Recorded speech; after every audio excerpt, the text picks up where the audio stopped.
Good evening, everyone. Myself, Mansi Mishra. I'm founder and director of ETI Labs.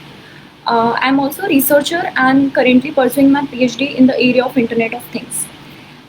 Today I'm here to discuss about the role of IoT for self-reliant India. So, first of all, I would like to thank REPCI Foundation and Mr. Krishna Kaushik to invite me for this talk. Secondly, I would like to introduce a bit about my company. We at ETI Labs offer products and services related to IoT and embedded.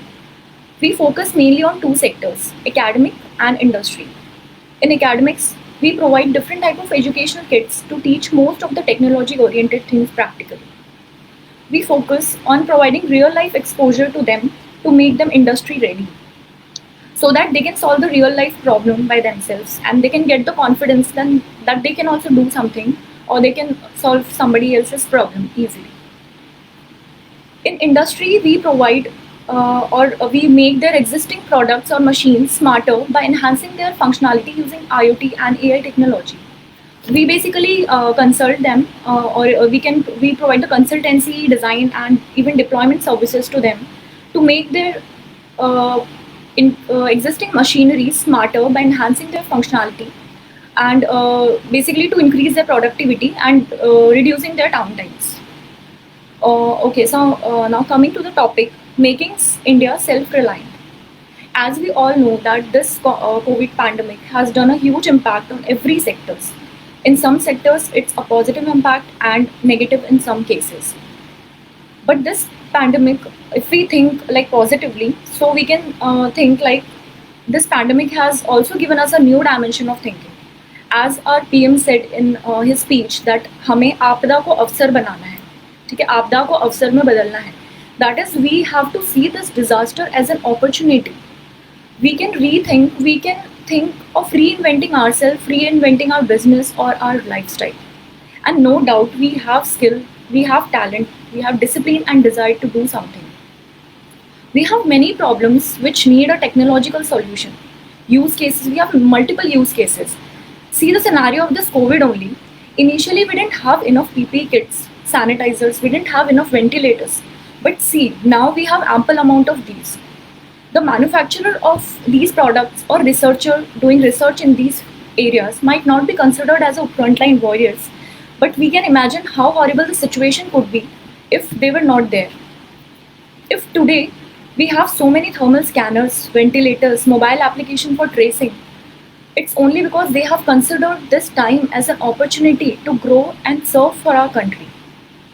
So it's high time we should all come together and focus on making India to make our country self-reliant.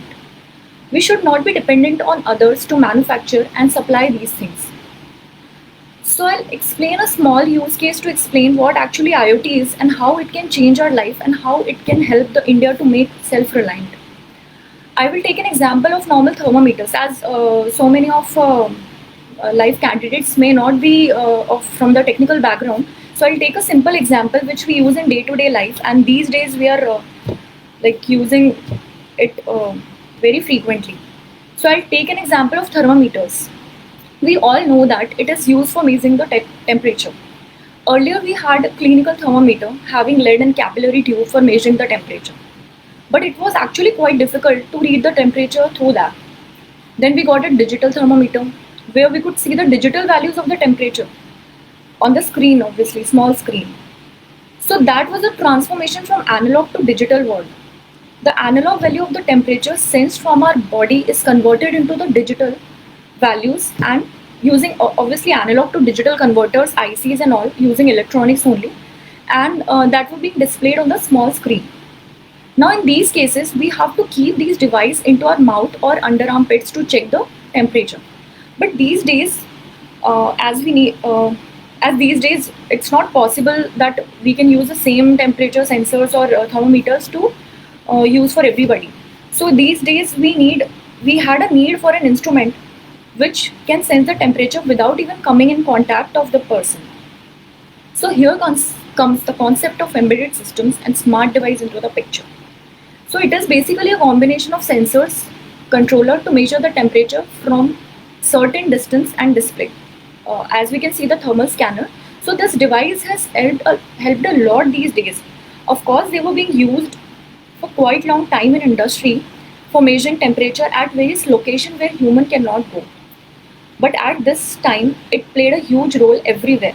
As we can see in every industry, every places at airports or at railway stations, we have these kind of thermal scanners. So how do we know that there are most of the patient asymptomatic? Because they note down the temperature measured using that temperature scanners, and when there is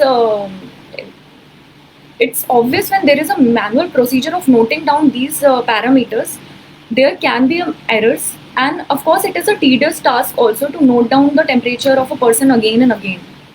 And also the data mismanagement may happen, as we have seen in many cases these days. Now, as you must have understood that data is playing a huge role in handling the situation. As we can see from finding out the symptoms of this COVID to the contact tracing. Without data, we could not have done anything. We need proper data or accurate or sufficient amount of data to find the trends. Means whatever trends we are seeing related to COVID or whatever it is. Without data, it's not possible to do that. Even we can see that people in the home isolation these days who are curing their disease being in home isolation itself. So as we all know that uh, the COVID symptoms has a oxygen level also involved in that. The person who is having the COVID positive thing, their oxygen level decrease at a very fast pace, and it is very important to monitor the oxygen level. And when it is going low, it is very important to inform the authority about that, so that they can take the necessary action or they can admit that patient to the hospital. But imagine the scenario if we are in a sleep and could not measure the oxygen level or temperature on time. So anything can happen at that point of time. So in this case, IoT is the solution of this problem. Imagine if this device is connected to internet and it could communicate that data directly to the concerned authority. So there is not a need of human intervention for doing so. So there will not be any problem in case of emergency. Immediate action can be taken at a very fast pace, right? So Internet of Things is basically where devices can connect it to each other, when devices can communicate to each other using internet as a global platform. As we can, as sitting anywhere in the world, we can measure those parameters, and we can take the necessary actions. Whenever the temperature is not normal, we can easily inform the authorities.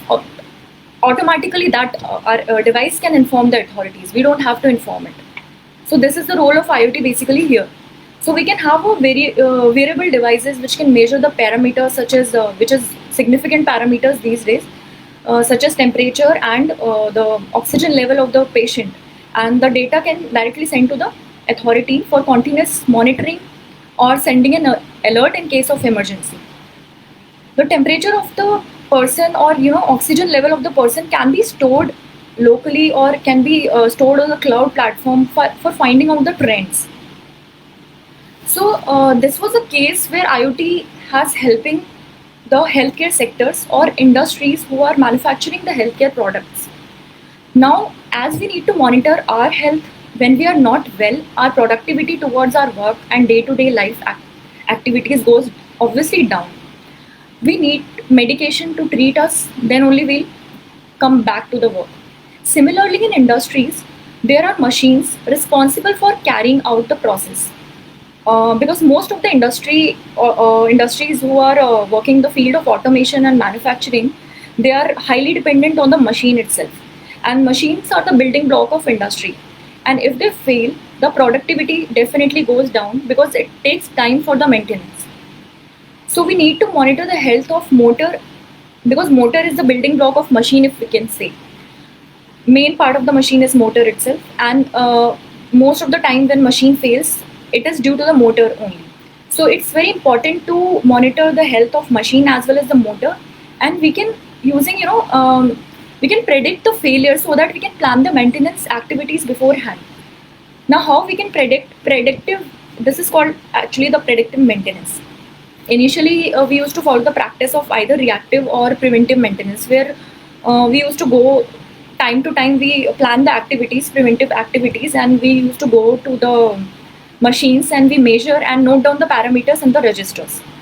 But obviously it is a tedious task and time taking process, so it's very important. And obviously when the machine goes down, then we are able to know the situation. But it's very important to predict the failure beforehand. So predictive maintenance is basically a combination of Internet of Things and AI technology. So we at ETL Labs is providing this kind of services also. To make our country self-reliant, we have to focus on Make in India. We have to focus on manufacturing, and along with that we need to make sure that we are focusing on the good productivity and efficiency as well, because then only we'll be able to compete with other countries, because there are a lot of products already available in the market, but we need to compete with them. So it's very important to focus on the productivity and efficiency. And obviously best efficiency need proper monitoring of the work, as in we can say work of the machine as well as work of the operator. We need to monitor that machine is not properly working or operator is not properly working, because over the period of time the efficiency of machine obviously degrades. So we need to find out which area we have to focus, whether operator is not working or machine is not working. So it's very important to focus, and IoT can play a very important role in this sector, in finding out, in proper monitoring, in live monitoring of these things. Anything if goes beyond whatever the acceptable limit is, immediately we can get the notifications, immediately we can just take the corrective actions. And also it's very important for a management to be aware about the operations and productivity to take the necessary action, obviously. Because generally what in case of industry, the management is not directly in contact with the workers, or we can say the people in the shop floor. So IoT basically bridges the gap between all segments of the industry by providing the necessary information to everyone sitting anywhere in the world. Using user interface can be mobile application, can be a web application, but the process of collecting the data and ultimately saving the data on the server and then fetching the data and viewing the data using mobile application and web application, this is the whole process is basically related to IoT itself. So apart from manufacturing industry, I talked about the manufacturing industry. Apart from that, there is agriculture, aquaculture, logistic, healthcare sector. There are a lot of sectors in which IoT can play a major role. So like in case of, if we talk about agriculture, there are certain crops which need certain type of what we can say nutrients and all. So we need to monitor that whether this nutrients is not sufficient there, so we need to provide that nutrients to the plants.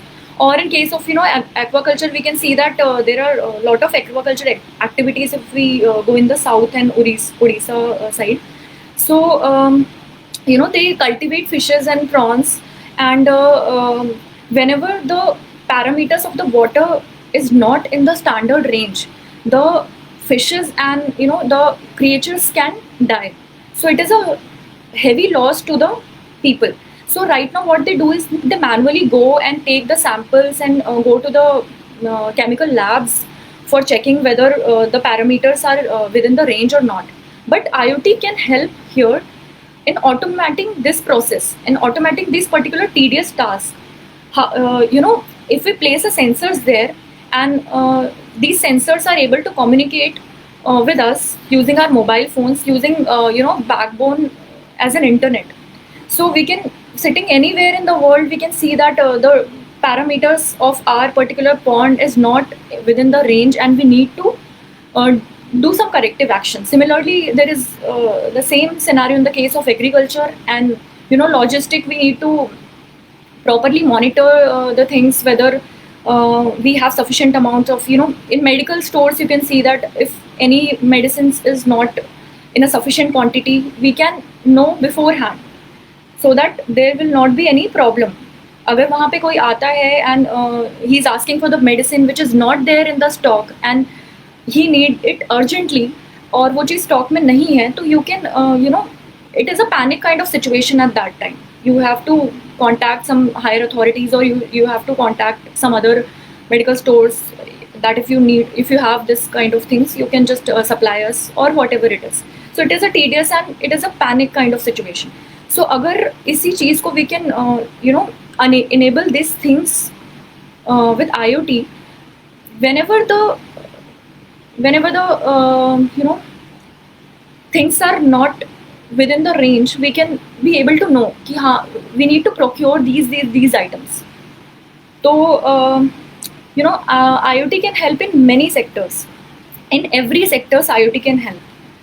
So at last, I just want to say that we have to focus in which sectors we can, हमें किस चीज़ में interest है. Whether I am interested in agriculture, I want to do something for this country in the area of agriculture, so I can focus on the agriculture aspects. Or if I interested in aquaculture, or I am interested in healthcare.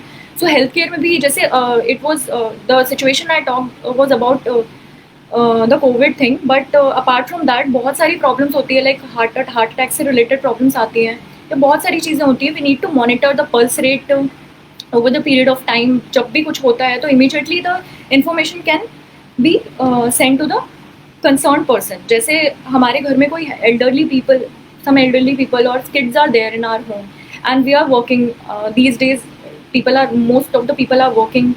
So we need to monitor these things कि हमारे जो घर पे हमारे elderly लोग हैं, या फिर हमारे बच्चे जो हैं, वो उनका body temperature या फिर उनकी तबीयत ठीक है, अगर उनको कोई problem होती है, if they have problem related to heart disease, तो हम उनको we can provide them wearable devices. उसमें क्या होता है, they can monitor the pulse rate continuously, and whenever the pulse rate is beyond the threshold value, immediately मेरे पास notification आ सकती है कि I should just do something for that. Apart from that, like home automation is basically like automatically controlling our appliances based on the natural parameters, like temperature. Based on the temperature, we can automatically control the temperature of our AC, and automatically control the speed of our fan, or based on light intensity, if we have sufficient amount of light outside, so it's not necessary we can just open the window automatically. Window can be automatically opened, and we have sufficient amount of light from outside, so it's not necessary to switch on the light in our room. So automatically, based on the natural light intensity, the light inside our room can be controlled. So in this way, we can conserve a lot of energy. It's very important. Energy conservation is really very important because it is contributing to the carbon footprint ultimately. So we have to focus on these things. So that's all. I think you must be clear that how IoT can help to solve day-to-day lives, and we can think of a solution. There are a lot of problems existing in this country. In our country, we can just focus on our country itself. So there are a lot of problems. We can just focus on a particular sector in which we are interested, and we can think of a solution, how technology can help that solution, how IoT can help that solution. So I think that's all from my side. At last, I want to say that it's high time we should focus. We should focus on Make in India. We should focus on making our India self-reliant. We should, government is supporting, and whatever is there in our hand, we should focus on that. We should always create a positive attitude in our mind, that whatever the situation be, we have to be positive, and we have to bring best out of it. That's it. So thank you all of you for listening to me.